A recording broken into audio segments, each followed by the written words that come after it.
It was wonderful to see our Packers take care of business in Chicago and retain our lead in the division. Dear listener, you also have some great things you want to talk about on this episode.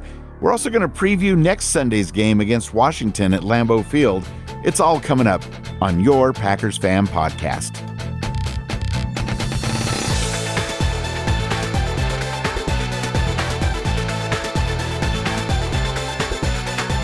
I'm Scott Clark from the Gaming Outsider, and it always feels good to win a game, but it feels even better when it's a win against the Bears.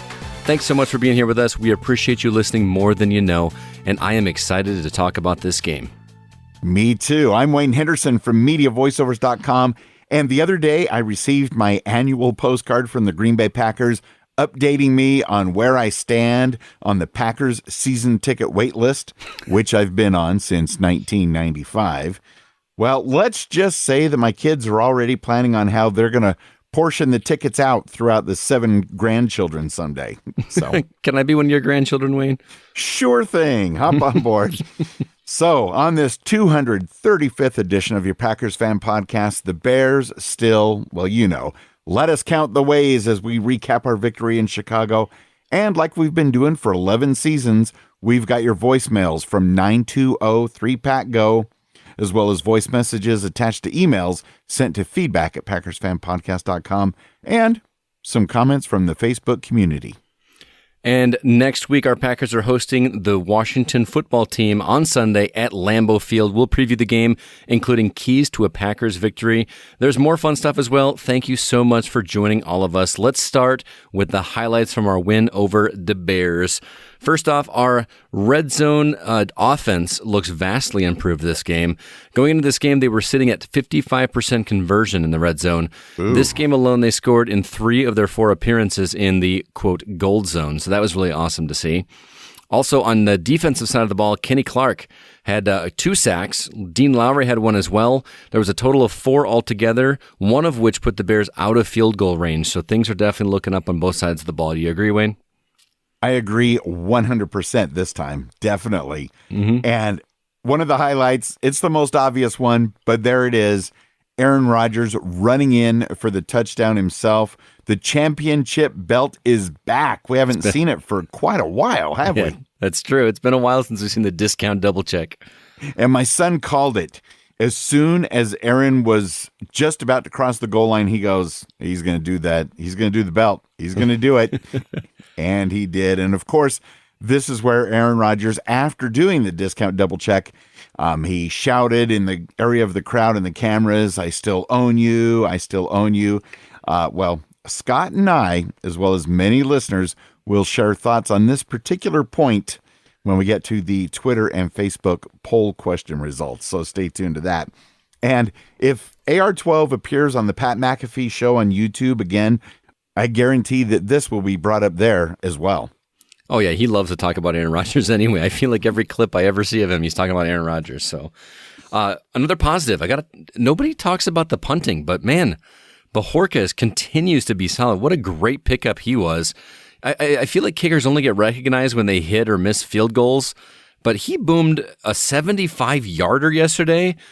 I mean, if you look at it after the bounce, it was 82 yards, technically 62 yards with it because it wound up being a touchback, but to kick a ball 75 yards on a punt, no place kicker, man, I really thought J.K. Scott was our boy, but Bojorquez is really just doing a booming job over there. That was awesome to see. If only our other side of the special teams could do some tackling, we'd just be a little more solid. Oh, absolutely. That would help out the entire situation. Well, one thing at a time, Scott, one thing at a time. And what a run by A.J. Dillon midway through the second quarter. Mm-hmm. That was just fantastic. And it's great to see A.J. Dillon getting more and more into the game plan every week. And not to take anything away from Aaron Jones, because he looked pretty darn sharp as well. Yeah, it's always been frustrating being a Packers fan without a running game for so many years, because one of the most annoying things that I watch in a game when we try to run up the middle, and it just seems to never work. And there was like 2 or 3 plays back-to-back in that second quarter that you're talking about, and I think some in the second half of the game as well, where Dillon or Jones just squirted through there, and I was like, oh my God, we have a running game. It just feels so awesome. Between the two of them, Dillon and Jones had a total of 196 rushing yards between the two of them. Not shabby at all. Impressive. That is like top-tier running back numbers right there. Boy, it just gets me very, very excited. Hopefully we can keep both of them healthy. Also, we do have some lowlights to talk about. Unfortunately, the big elephant in the room is going to be the red zone defense that continues to still plague us. We're closing in on 20 appearances where we haven't stopped the opposing offense from getting in the end zone. That's a staggering stat, man. In 2021 football, that you can't stop an offense in the red zone 20 times. That needs to change for sure. Stay tuned to my keys for victory. Spoiler alert. Ooh, let me make a note. I will be there. Also, injuries. It's the story every season, right? Just people are getting hurt, but it's getting worse and worse.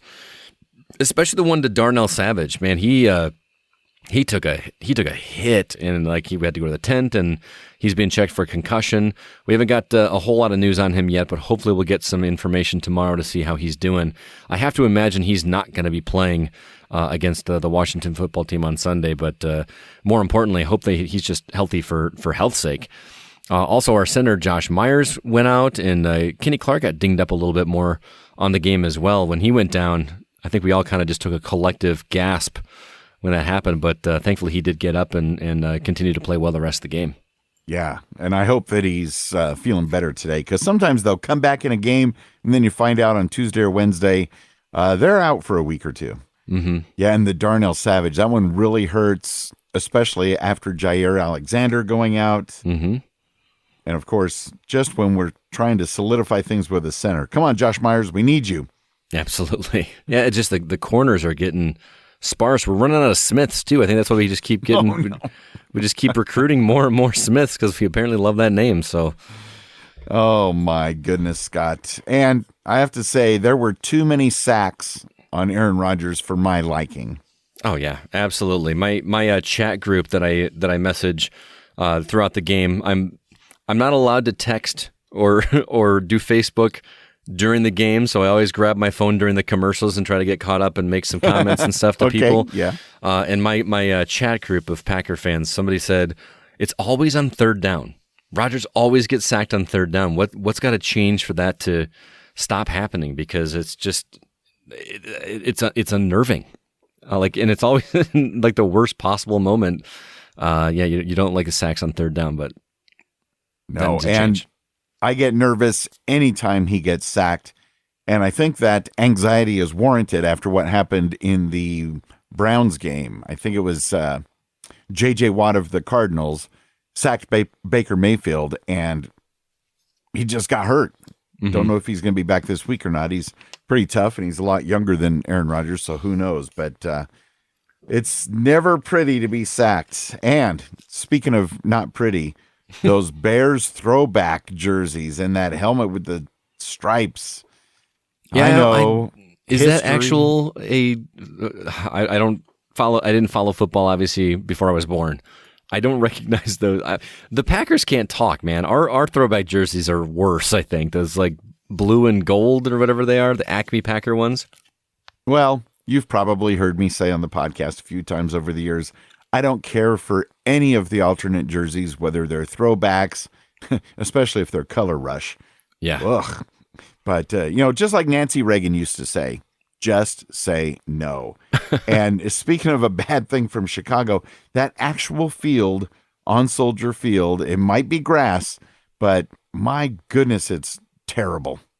What is it? Is it something in the dirt there in Chicago? They just can't make a good field for football? Yeah, you'd think, being on a landfill that would kind of fertilize that grass and make it look good, right? Is that why Aaron Rodgers said that sometimes it feels like it's up above his ankles? Probably. Well, we're going to go ahead and move on to some listener feedback. As always, you can call our voicemail line at area code 920-3PACK-GO. Or if you'd like, you can also pre-record your message and send it via email. The address is feedback@PackersFanPodcast.com. And as is tradition, please get your thoughts to us right after the game, but by midnight on Sunday at the latest, because, Mr. Wayne has to have some time to piece together those voicemails and edit them. Let's kick things off with a voicemail from Mark in New Lisbon. Hey guys, Mark from New Lisbon. Thanks for having the podcast. I enjoy listening to it. You and Scott and Lane, you guys do a great job. We're both, you guys are both, and we're all diehard Packer fans. So, a good win. It's a divisional win against the Bears on the road. So we're 5-1 after that New Orleans game. It's like the whole season has turned around, and it's almost like that was good for them. But I got to give a shout out to somebody we don't know would give a shout out to, and that's our coach. His record is 31-7 since he's taken over, and he's won some playoff games.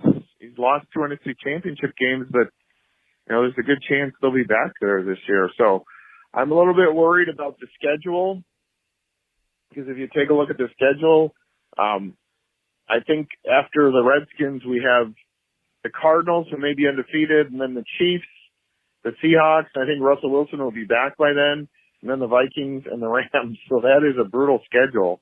So I think we need to pile on the wins now. I'm a little worried about the NFL and the officiating. It's $1 billion business, and they have part-time officials. When they took that touchdown away from Equanimous St. Brown, that was just ridiculous. His feet were in, and he didn't push off. So the league really has to clean up the officiating, because, there's been major playoff games won and lost on bad calls. I mean, Vikings fans and Saints fans know that. So anyway, 5-1, we should be 6-1. If we don't beat the Redskins at Lambeau, that would be a shock. So heading for 6-1, it's all positive, and we'll talk to you guys next week. Bye. Thanks so much, Mark, for the voicemail. Do appreciate it. I agree with you on the officiating. It is frustrating. Your point about it being $1 billion franchise and we got part-timers in there. The Equanimous St. Brown play, I feel like we didn't see the whole play, because every time they showed it, it was always at the tail end. I never saw. I don't know what the pass interference was. I'm not saying it didn't happen. I'm saying I want to see it. They never showed the entire play to be able to see if he pushed off past 5 yards, what the reason was for that call. I'm really curious. I'm also nervous about the schedule, man. After Washington football team, which is, I'm going to talk about later, is not going to be a gimme by any chance, but, we should win that game. The Cardinals are still undefeated. Can somebody please beat the Cardinals? I don't want to go into that game with them being undefeated. True, but here I am with my rose-colored glasses looking on the bright side. If they are still undefeated and we go in there at 6-1 and we're the ones to knock them off, guess who gets the tiebreaker for the playoff seeding? Well, yeah, because we would have beat them if if that happened. So maybe it's destiny that we're the ones to knock off the Cardinals. That would be amazing, but that is a tall order. We will talk about that preview next week for sure. Right. But yeah, Mark, thanks so much for the call. It's always good to hear from you, man. Yes, and you can never give enough shout-outs to Coach LaFleur. He's doing great things. Mm-hmm. Now, let me ask, are you sitting down? I'm sitting down. Okay. 5-1, 5-1, 5-1. Let's go! Yes! This is Megan and Pete. Hey. Hey. So, okay, we apologize for the screaming last week, and you can tell by the sound of my voice. My voice was back, actually, as of last night, but now we just won again, and so it's gone again. But all I have to say is I'm going to quote Pete at the end of the first quarter, and he says, "Not the start we wanted, but all kinds of time to razzle dazzle, and razzle dazzle we did." Let's go! And a great reminder of why the Bears still. And Aaron Charles Rodgers, as evidenced by the running touchdown, the dagger What did they say? still owns Chicago. I still own you. I still own you. Hell yeah, you own him, Aaron. Love All the right. confidence. 10 of 11 wins versus Chicago over the years. That's Oh. recent. Let's look at the stats and the data, and that will answer our questions. So, anyways, go back, coach. Game just ended. I got a little, okay, it was the first quarter and also the first half in general. It was a little like disjointed and weird. Like it was like weird calls and then calls that were called back. It was like a little bit hard to follow. It was like a little bit strange. We kind of got clicking though. First quarter is kind of, we're flushing that. It got clicking and it worked. Honestly. It was very, very, I appreciated Matt LaFleur's consistency to the run. His unwavering confidence to running the ball, whether it was through Aaron Jones, AJ33 was money, Showtime, or AJD. Or himself, Aaron Charles Rodgers. The commitment to the run game paid off in this game. It wasn't always a positive, plus yardage run, but when you commit to the run, you're going to spring one eventually, as evidenced by both AJ and AJ33. We're back. It's Pete and Megan. Woo! Woo! Lost our voice for the second week in a row. I have something very specific for Scott. I just am wondering if you noticed my guy Kenny Clark getting the back to almost back sacks. Also, Scott, we looked for you at the game. Were you at the game? I thought I might have seen him. I think we saw him. Second quarter, quick shot, sunglasses. Totally. Yeah, Scott, you were there. You were there 100%. Anyways, moving on. The Kenny Clark. Can't say enough positives about that guy. 100%. Dude gets injured, comes back, makes a couple of plays in a sequence that defensively snuffs out the Bears' drive. Love the effort. Superman, the way that dude was diving in the air to make those plays on Justin Fields. Freaking awesome to watch. The best TDs are the Aaron Rodgers TDs. That was awesome. Can't really be mad. I mean, I know it's a team sport, but Aaron Rodgers is kind of the man of the sledge, and he can do it all himself, and he shows it time and time again. A couple of plays in the end zone that some did, some didn't count. I think they all should have, including EQ's touchdown catch with the phantom PI call. Oh Lame. And Amos's pick. Yeah, yes, absolutely. Or absolutely, as my friend Michael Scott would say. But it was great to see the defense show up again in critical moments. Didn't bat an eye. Savage with the leaping. I mean, that guy, I thought he ran out of the stands to jump down the field, 40 yards across the field, and leap and grab, intercept that ball early or late in the first, early in the second. So it's good to see the defense show up in the critical moments as they have. And this team continues to trend upward and upward and upward. Let's go! Go back, go! Go back, go! Go back, go! Go, go, go! Woo! My neighbors hate us. All right. We love the podcast. Awesome and sweet. Thank you so much for the kind words, Megan and Pete. And I didn't mean to make that rhyme. That was a thing. Your voices are shot and they just barely recovered from last week. There you go. And I love the way it was phrased. Not the start we wanted to the game, but there was plenty of time for razzle dazzle. And that was a discussion. Great. I went and saw the game at my son's house because he has the NFL Sunday ticket. It was almost like a mini Super Bowl party. There were so many relatives there and little kids and chicken wings and all that good stuff. And a couple of people were like, oh, the Bears scored and they scored first. I'm like, it doesn't matter who scores first. It's who scores the most. There you go. And yeah, Megan and Pete, weird calls by the officials and definite props to Coach LaFleur sticking with the run game. Mm-hmm. We've been asking for it, and I think they heard us. They heard us all. And Scott, so a couple of questions from Megan and Pete for you. Did you notice the Kenny Clark sacks? Oh, you know I did. I was wearing his jersey. I always perk up. You know how like you hear your name and you just kind of go, what was that? Well, when you're watching the game as closely as I do anyway, and you hear the name, of course I'm going to hear Kenny Clark's name when he gets those 2 sacks. I love the guy. And if you haven't checked it out already, you got to go back to our website, PackersFanPodcast.com, and do a search for Kenny Clark. We actually got to interview him last season, and it was really, really cool to talk to him. That was absolutely mind-blowing. And were you at the game, Scott, without telling us ahead of time that you were going? No, I wish I was. I considered going. My wife and I actually looked at tickets. My wife actually bid on a couple tickets, but the cheapest that we could find in the nosebleeds were $300 a piece, and I just couldn't justify it. Although it was such a quality game, I'm wondering if I regret that a little bit. It was quite the game, definitely quite the game. But no, I wasn't there. Yeah, they're pretty sure that they saw you. Yeah. I've had multiple doppelgangers out there where people thought they've seen me. There's a picture from 20 years ago when I went to go see a band that I used to follow, and someone had taken a picture from the stage, and there's a guy standing right behind me that looks like my twin. We still have the picture. I should show it to you sometime. It's kind of crazy how much the guy standing right behind me looks like me. So apparently I got one of those faces, but it was not me, and I wouldn't have had sunglasses on either because I wear glasses, and I want to be able to see the game, so I can't do both. I'm not going to get those flip-up things that people from your generation wear, Wayne, where you put the clip on. No, I don't do that. No. Yeah, I do have a question, though. Where do you bid on tickets? Like eBay?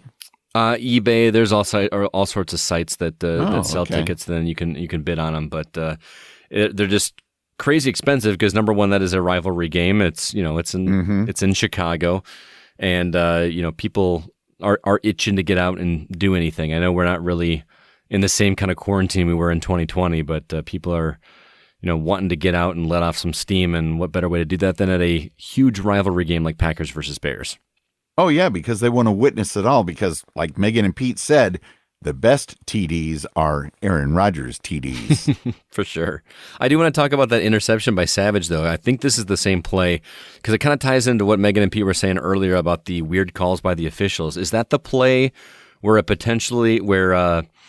Fields thought that it was a free play because someone on the defense jumped, and then he threw the pass, and then Savage It might have been. I have watched that play over and over again, and I honestly don't know. I honestly don't know if he crossed before the ball was hiked. It was so close. You could make an argument either way. So thankfully for the Packers, that went in our favor because that was a huge play for us. But I thought it was being called back because I thought the same thing. I was like, oh, somebody on the defense jumped, so they're going to get a free chance here. And, he intercepted it, but it's coming back. That's what I said in my mind. And when they said it's coming back to the 25, I was like, all right, I'll take it. And it was definitely an athletic move by Savage to even get that thing. Oh, man, he rounded all the way around there. It was like a horseshoe path that he took to come back there and get it. It was crazy. What up, guys? It's Jared in Colorado. Go Pack Go. Kind of have to be quiet for, reasons and things, people sleeping.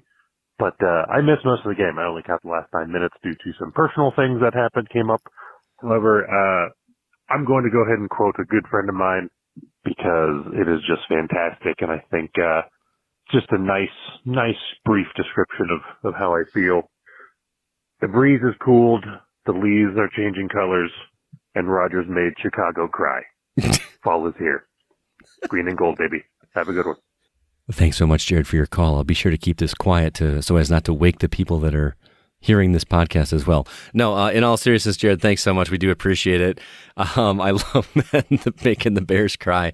Man, the memes were on fire this week. The memes and the posts and everything has just been pretty hilarious about the win and about Rodgers saying he owns them. It's been a crazy day of Packers fans coming out of the woodwork and saying some hilarious things, but it's also been a pretty quiet day from the Bears fans. So that's a win-win right there. Yeah. Within 90 minutes of the game ending, there were already a few enterprising young individuals selling "I own you" T-shirts. Oh yeah, that stuff. Yeah, happens. why waste time? Go Pack! Go! Oh, what a good win. What a great win against a rival. Not a whole lot bad can be really said across the board. That was a great team win, a good balanced win. On offense, the offensive line, they had a couple of assignments that were blown, which resulted in those Rodgers sacks where the offensive lineman shifted left and probably should have shifted right or whatever it was. But that's to be expected with when you got people that have to just, next man up. New roles, new assignments. The game moves so fast, so that's going to happen. On defense, we are now 5th in yards, 13th in points allowed, and the 5th overall top defense in the entire league. Next man up mentality couldn't be any more true here. And I can't wait to see what a healthy squad is going to do. If we're 5th overall now, I almost want to say, maybe those guys shouldn't come back, but we know they're better than the backups. There really wasn't any standout except for Kenny Clark's 2 sacks in that same drive to get the Bears out of field goal range, which really put the dagger in their heart. Special teams, Bojeriquez, I'm going to call him Bojo. 82-yard punt, 82 yards. That I looked it up I was reading through a couple of articles.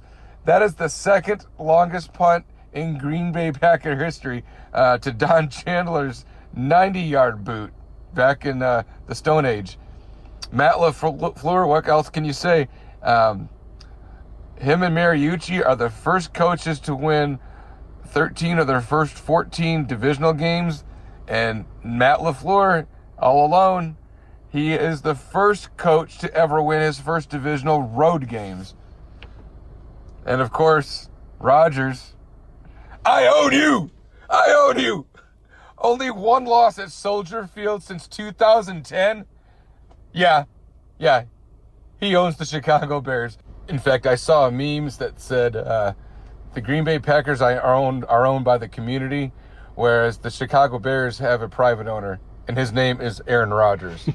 I'm so excited now because next week, turn our focus to the Washington football team, and I'm lucky enough to go to another game, get up there, spend some time with family, and then enjoy another Green Bay Packers win where we will go 6-1 with a score of 35-23. Mark it down on your calendar, folks. It's going to happen. I'm calling my shot now. Go, Pack, go! Excellent. Thank you, Dan. Sending that in, attaching it to an email, and sending it to feedback@PackersFanPodcast.com, and calling his shot, Packers 35, Washington football team 23. Well, that'll be a lot of points to watch. Mm-hmm. Excellent points. Great, balanced team win. You got to agree, Scott. Oh, absolutely. I mean, as much as I love to see the Packers win, I love a good game to watch. I mean, as entertaining as last week's was with all the issues with kicking and everything and how up and down that was, this is a good back and forth game. It felt like the score should have been a little bit closer, actually, but the Packers prevailed, and that's what matters at the end, right? I thought the score should have, in reality, have been a lot greater for the Packers side of things. But I agree, Dan. Can't wait to see what a healthy Packers defense can do out there. Bojo, his 82-yard punt. I didn't realize it was the second longest in Packers history. That's something. I didn't either. I feel bad I missed that stat. That's impressive. A 90-yard boot, though. I mean, I guess you get incredible. You get a good bounce, it's going to keep going, but holy cow, it's like the entire length of the football field almost. That's just nuts. Only one loss at Soldier Field since 2010. It's true. Packers do own the Bears. And congratulations, Dan, going to another game this month. Nice. I'm a little jealous. Yeah, have a great time. The question is, will your alter ego of Pack Sparrow be at the game, or will it be another alter ego, Dan? I like Pack You'll have Sparrow. to let us know in the group. So let's check out our weekly poll that we post in the Facebook group at PackersCommunity.com, as well as on Twitter at Packers Fan Pod. And speaking of Dan, thanks to him for the poll question suggestion. And man, did it open a can of worms. How do you feel about AR-12's trash talk in the general direction of the Chicago crowd with "I own you, I still own you" after running in that touchdown in the second half? Basically, we want to know, do you love that kind of thing? Or do you really only approve of it because it's against the Bears? Or you're just not a fan of it at all? And one thing is for sure, the rematch at Lambeau in December on Sunday Night Football is going to be even wilder than originally planned because of all of this. Oh, absolutely. It's going to be a grudge match for sure. The hype building up to that is just going to be insane. Yeah, especially depending on what the record is. Our records are at that point. Hopefully it won't matter, and we're just so much further ahead that it's not going to even be an issue. But still, it's going to be a great game to watch.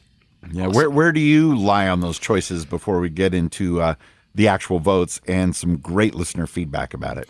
Well, I put my comments on our Facebook community post, not where you put this question, but actually in the thread where we talked about the game throughout the game.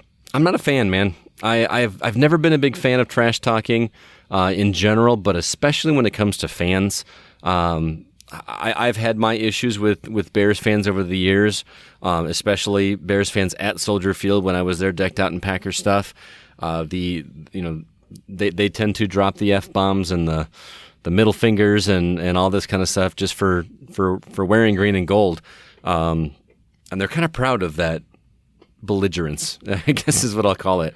But to me, and maybe this is the fourth grade teacher coming out in me, but to me, coming back with a response like that, especially because I don't know if you know this, Wayne, but he actually did respond with some cursing of his own that I'm not going to say on this podcast. But I don't know, swearing at fans and taunting fans, I don't think it's cool. Well, and I know that in his post-game press conference, he alluded to the fans, but really, I don't think it was just towards the fans. I think what he did, it may have been aimed that direction and in the general direction of the cameras, but I think his "I own you, I still own you" was directed, not only to fans, but also the Chicago Bears' entire organization and their players, as well as all of the Chicago area media who every year talk about, the Bears, they're vastly improved. This preseason proves it. This is going to be their year. And all of the fans in the media saying things like, after this game, after Justin Fields and the Bears beat the Packers, people are going to finally agree with us that Justin Fields is at least as great as Aaron Rodgers is. And right. I think what broke the camel's back was earlier in the game when Aaron Rodgers was sacked and the Chicago Bear got up and kind of did the belt over him. Mm-hmm. It's like, is that what he got the taunting call for? Was that the taunting? I don't know if he got the call on that particular one, but I think you add all of those things together. Mm-hmm. And then, of course, the Bears falling for the pump fake. I think it was directed at everybody. Yeah, so. And I get it, and I understand losing your cool every now and then, but just to give you an example, I think earlier in the game, my wife actually brought this point up when we were having dinner tonight.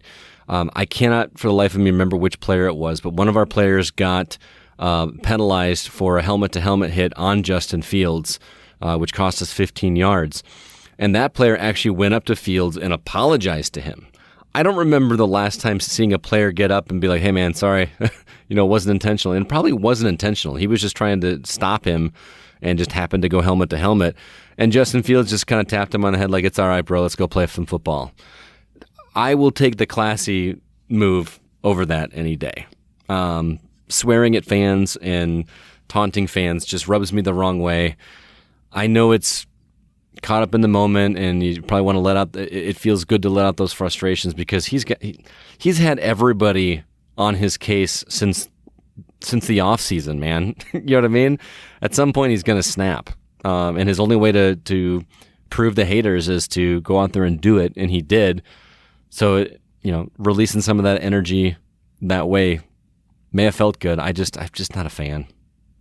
I know I'm in the minority though, but I'm not a fan. And I'm not going to say that I love it in all circumstances because against most of the other teams we play against, not only do I not think it would necessarily be appropriate, but I don't think he would do it. It's just this game, this rivalry, and all of the trash talking the Bears fans do all the time and the Bears media and all of that. I'm only going to approve of it because it is the Bears. On the other side of it, when I liked it best, like back in the Favre days when him and Warren Sapp would just get into it themselves. They'd headbutt, they'd trash talk right into each other's face. Of course, you probably can't do that this day. They'd both be ejected, but that was always fun to see. They always did it with a smile on their face, man. Like that was, that's true. That was fun trash talk. This felt mean-spirited. It really did. With him and Warren Sapp going back together, you know they were having a beer together after the game. Like, that's just, I don't know. That was fun trash talk.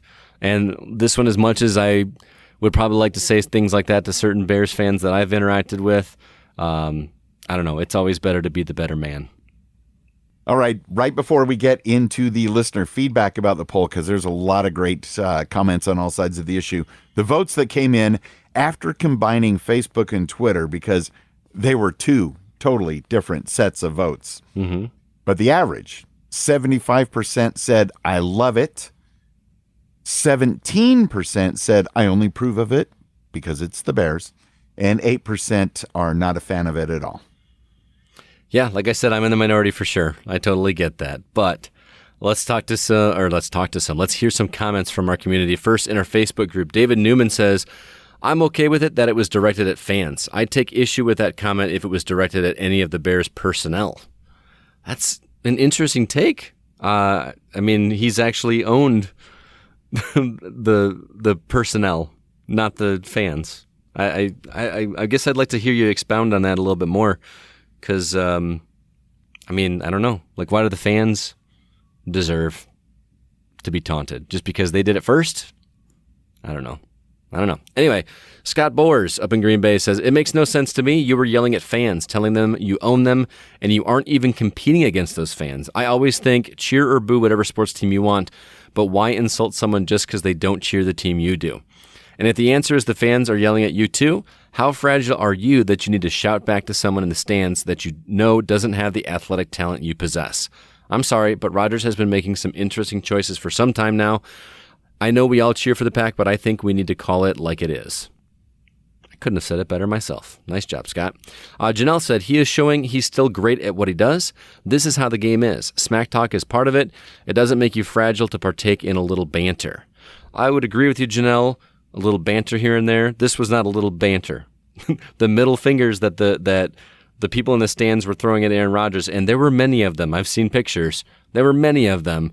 Were not a little banter, and Rodgers' response was not a little banter. I don't know. It was uglier than a little banter to me, but that's my take personally, and you think differently, and that's okay. And I still think that even without the fans flipping him off and doing all of that, I still think he would have done it because of everything else, not just the fans. Maybe. Rob McMahon on Twitter, channeling his inner Kylo Ren, said, more! He wants even more of it. So that's awesome. You can't go wrong with Kylo Ren. Super fan Aaron Peterson in the Packers Fan Podcast Facebook group, my biggest pet peeve of any game, football, board game, video game. Is he talking to you, Scott? Whatever, is poor sportsmanship. If you can't win with grace, you're not much of a winner in my book, so I'm not a fan. And Mark in the group, it was a heat of the moment thing. How often does Rodgers actually do that? I have no problem with it. I do agree with Aaron Peterson that sportsmanship is important. Trash talking is a part of professional sports, like it or not. Larry Bird was one of the greatest trash talkers of all time. Kind of goes with being an elite athlete. Possibly. I just think I have more respect for someone that takes the harder path and backs away from saying the things that you would like to say, because it doesn't do any good. Other than the fact that we're talking about it now, like what positive impact did it have on the game or the fans? All it does is, cause more division. I'd rather get along with my Bears fans friends instead of the other way around. One thing's for sure, that in early December leading up to this game, the Bears coaches and personnel, they're going to have that quote plastered everywhere to give them a little extra fire coming into Lambeau Field. Oh, for sure. I also liked what Aaron said about win with grace. Somebody that I used to work with always used to tell me, especially after Packers-Bears games, because he was a big Bears fan, win with grace, lose with dignity. And that has stuck with me ever since, and that's why I'll stick to that. Dan Dyler, also in the Facebook community, said, I love the passion, but there is a line. He didn't make it personal. He stated a fact. He's 26-5 versus the Bears, I believe. That's dominant. It wasn't a personal attack on any person. It was just some good-natured smack talk. His true sportsmanship was shown at the end of the game as several Bear players approached him and had short combos with him. What he said was directed at the rude fans who don't have any self-control or respect. Here's a screenshot from my buddy Steve Tate's page. He's known as, quote, the owner. You've more than likely seen him many times on TV before, during and after a game, and even outside of football. He's a mentor of mine, a shining example of what is right in the world. He loves and respects all fans, and he always says he is a fan of fans. Mark also added this thought: you almost have to be okay with it. Half the Packer population said Rodgers didn't even care after the New Orleans game, and now they get on his case because he shows a little passion and emotion. That's actually a pretty decent point there. He's had everybody hate him one way or another in the past 12 months. So it's been a crazy year. It really has. And then I think he joined. I'm not sure if he posted this meme, but there's a meme here. Picture of Rodgers holding the fist up to the sky. It says, "Sometimes you black out on the field. I looked up at the stands, and in the front row, all I saw was a woman giving me the double bird. I'm not sure exactly what came out of my mouth next." That is Aaron Rodgers on his "I Own You" celebration. Hey, we've all been there. You say something without even thinking about it. I'm not like angry at him. I'm just never a big fan of that kind of trash talk, especially you're on national TV, man. I don't know. There's also a lot of additional comments about what Aaron said. Join the Facebook group, check them all out, and join the conversations. It is a lot of fun. I hope to converse with you guys in the near future. And there's some other great posts and comments as well that are unrelated to the poll question that were in the Packers Fan Podcast Facebook community group, which if we didn't mention earlier, you can find at packerscommunity.com. Dan shared a post about some Culver's restaurants celebrating last Friday's National Cheese Curd Day by having a one-day only special, the Culver's Curd Burger. And I'm not surprised, after looking at the photos, that it sold out quickly. I mean, you get a burger with your curds. Why not just mash them together, I guess? It was glorious looking. I got to call Culver's, man. We got to get them to sponsor this show.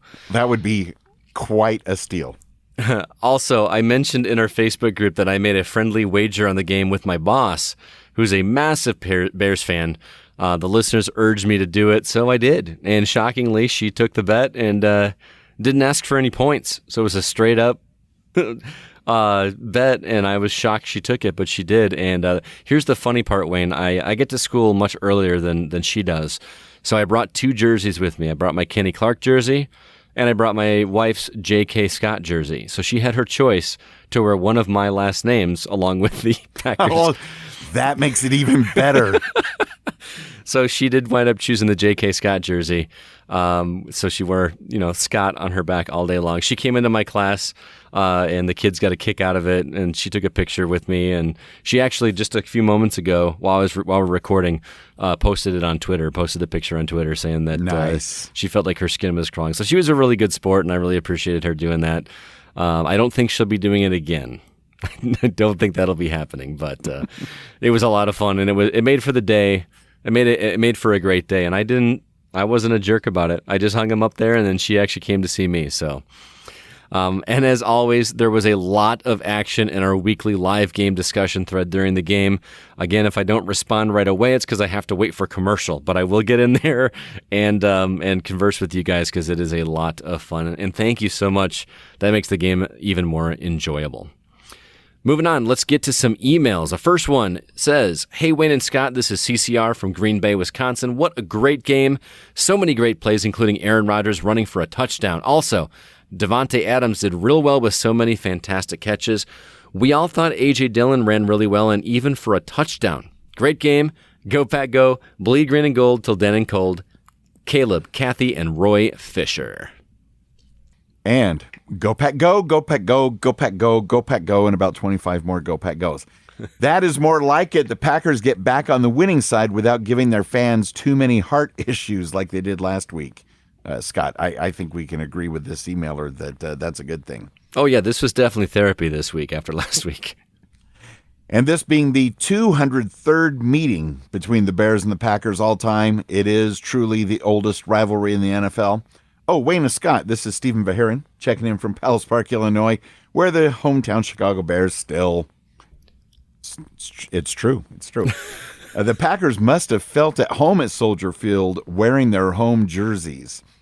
Now, let's take a quick pause, Scott, because since the Bears were wearing whatever those throwback jerseys were, and they included being a white jersey, that, of course, afforded us the opportunity of wearing our classic "Don't Ever Improve or Try to Make Them Better" jerseys.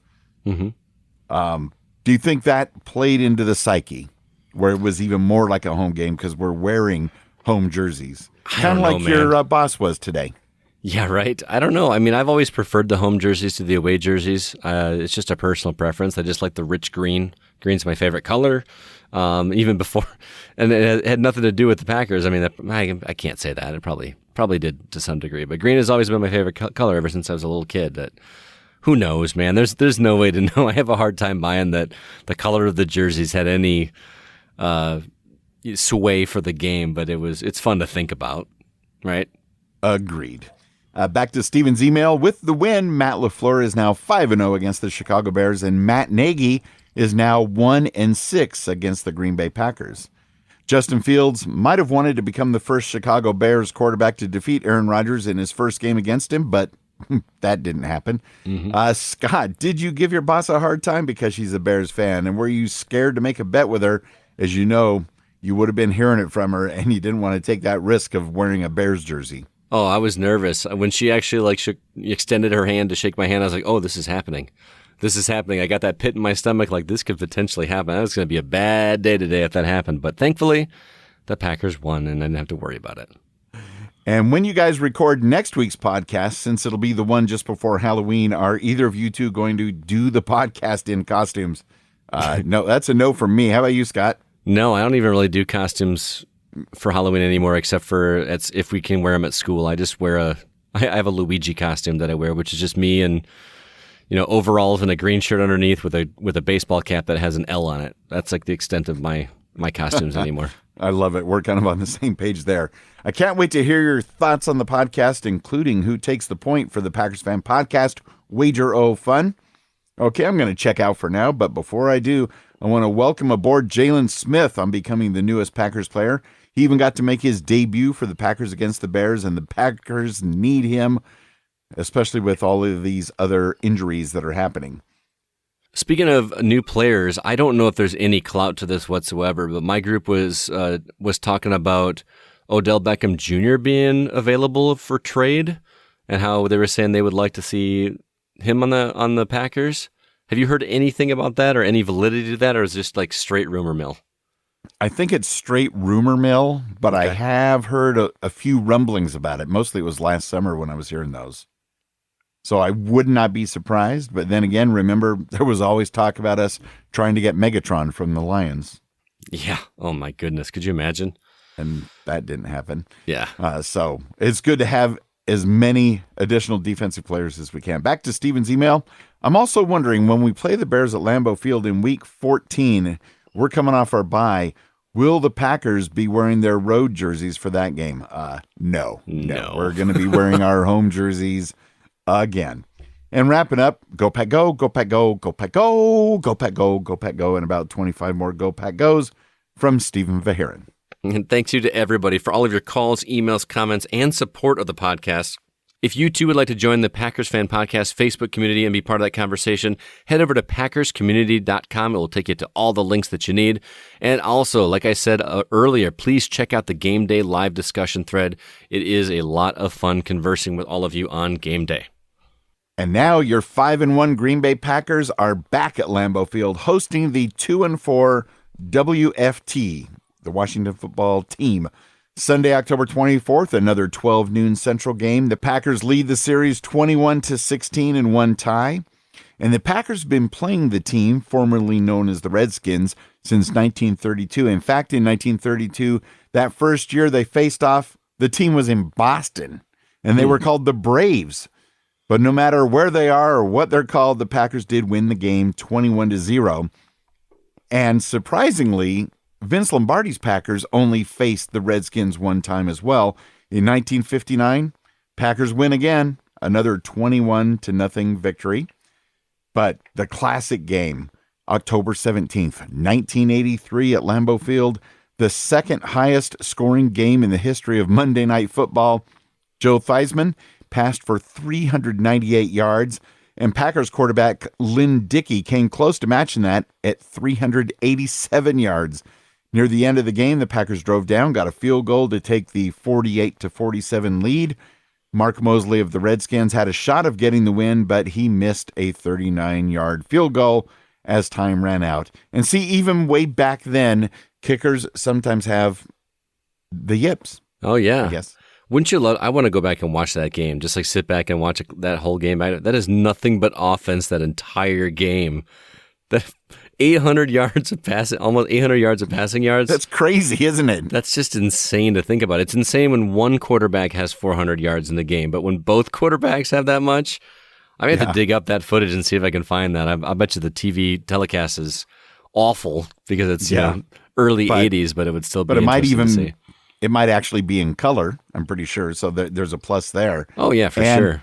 That record of it being the highest scoring game lasted until, was it 2.5, 3 years ago, till that Monday night game. I think it might have been Rams and Chiefs, where they actually scored an even higher. It's like, wow, touchdowns for everybody. Well, I had a fun fact too for you, Wayne, in regards to the Packers and the formerly Redskins. Did you know that both Curly Lambeau and Vince Lombardi wound up in Washington after either resigning or retiring from the Packers?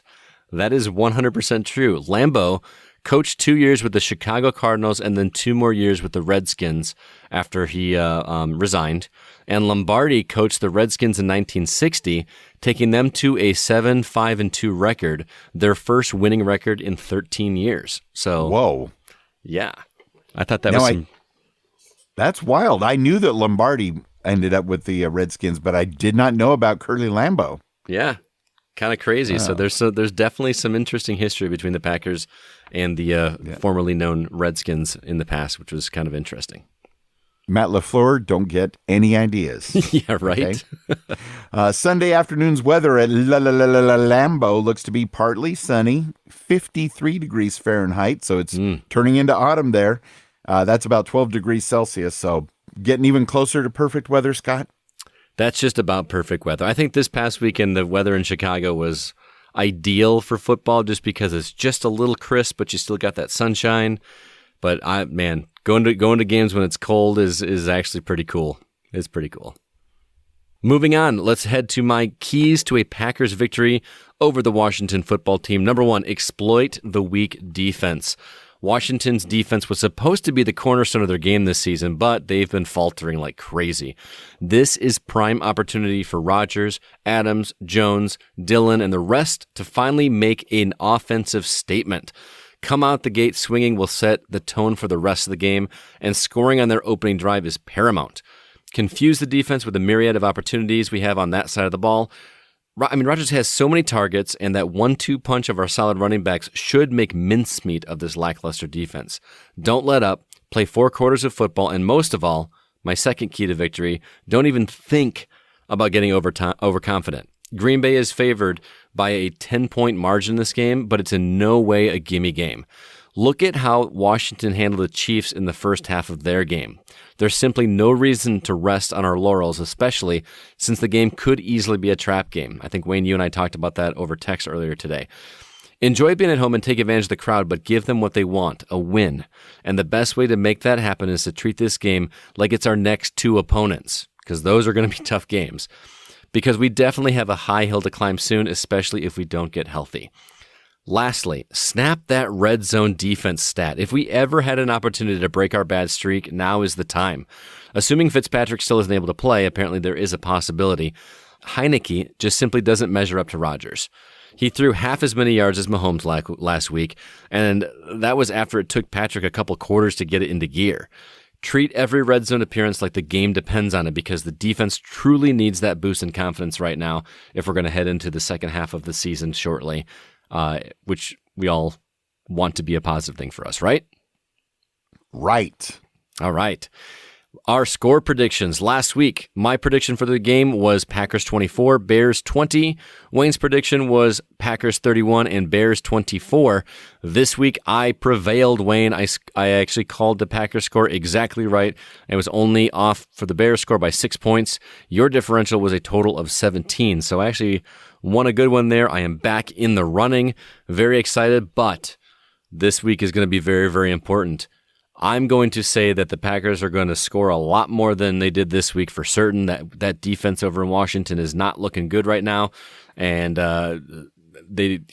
they played against Mahomes, and Mahomes took a while to get going. So if Rodgers can just come out the gate swinging, he's going to score. He and the rest of the team is going to score a lot of points. So I'm going to say Packers 30, but I'm still going to give Washington 20.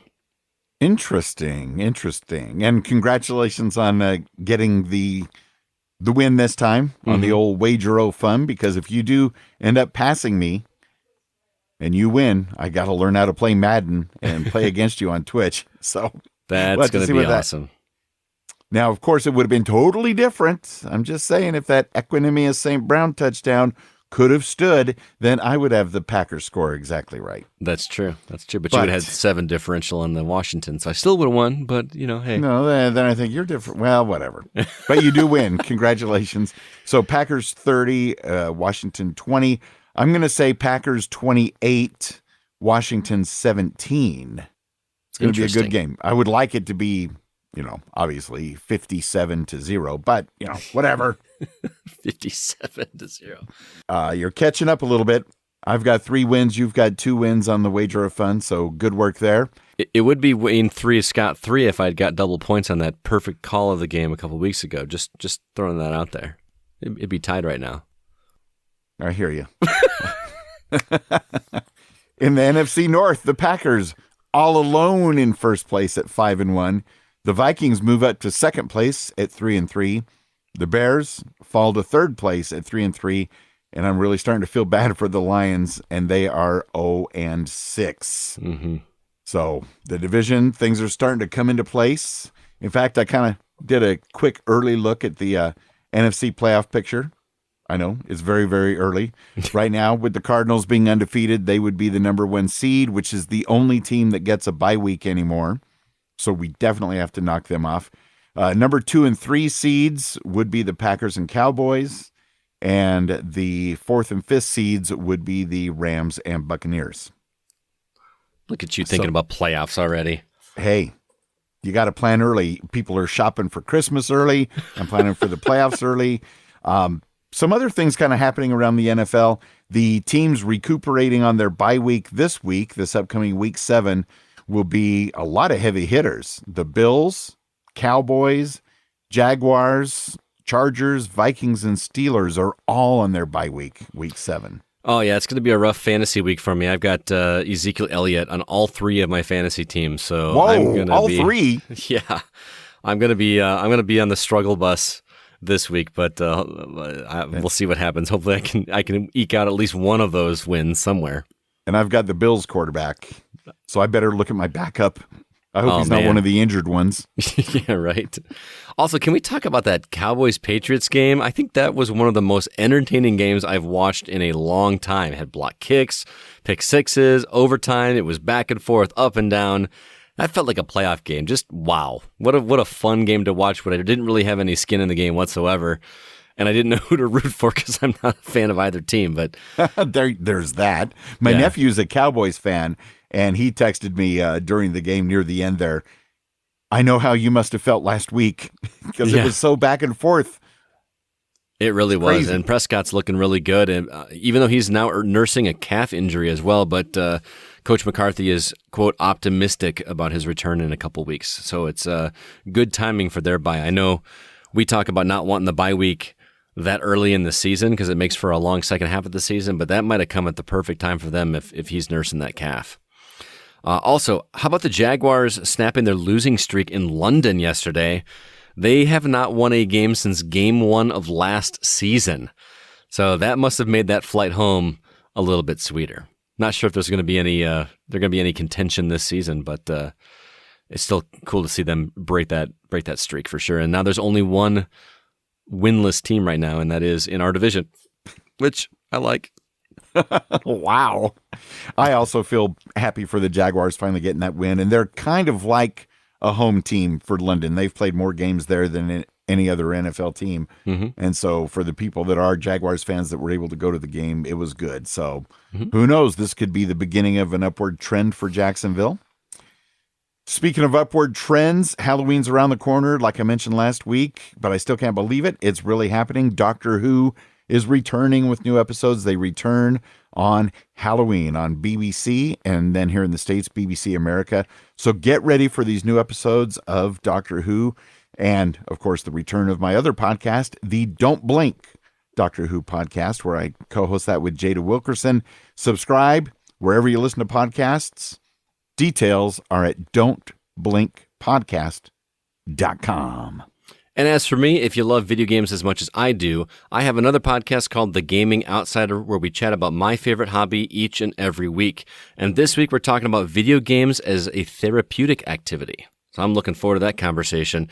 Also, we played a game called Jackbox Party Pack 8. Yes, it is the 8th game in this series.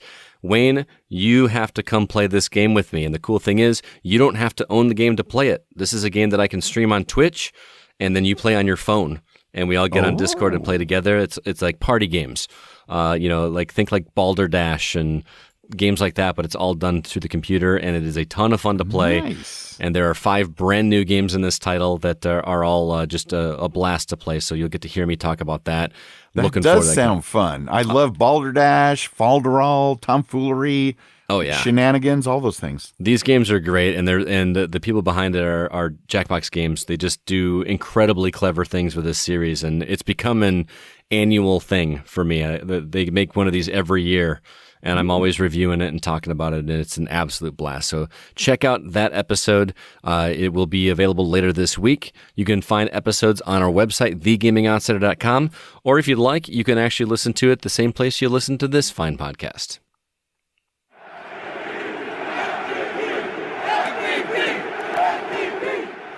I could listen to that all day long. Over here at the Packers Fan Podcast, we follow the mentality of value for value, especially with our model for our Patreon, and we are improving that all the time. Supports for that are at levels that fit your budget, and you can join in on the fun. If you'd like some details on that, head over to patreon.com/Packers Fan Podcast. We do appreciate the support.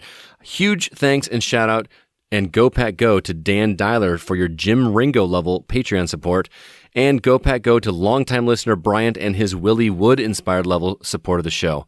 And also at the Aaron Rodgers inspired $12 level, Go Pack Go to Jay Walters. And a very welcoming Go Pack Go to brand new Brett Favre level supporter Scott Bors. And of course, put her in the old vice and Go Pack Go to Favre-tastic pledgers like Miguel Ramirez at the Opposites Attract podcast, Jeff Summerfield, Lawrence Harvey, Andre in LA, and Colin Nolan in Ireland. And Go Pack goes to the Curly Lambeau level supporters, Hank Davis from the TPE network of podcasts, Matt Haig, Beth Mintick, and Joe Christensen. Thank you all for your support. We invite you to check out how you too can share your love of the show at patreon.com/Packers Fan Podcast. We, of course, are the unofficial Packers Fan Podcast, not affiliated with the NFL or the Green Bay Packers, but please go ahead and follow the Packers Fan Podcast wherever you listen to shows. And when you get a chance, tell a friend about the show. Thanks. Also, you can follow us on Twitter. Our handle is at PackersFanPod. My personal handle is at GoCastScott, and you can follow Wayne at Wayne Henderson. And welcoming back the Packers to Lambeau Field in style, it's our Packers Fan Podcast Patreon supporter, Dan Dyler. Hey, Packers Fan Podcast listeners, this is your cheesehead from Indianapolis, Dan, and I have just two words for you. Go, go, go, go, go, go, go, go, go, go, go, go, go, go, go, go, go, go, go, Pack, go!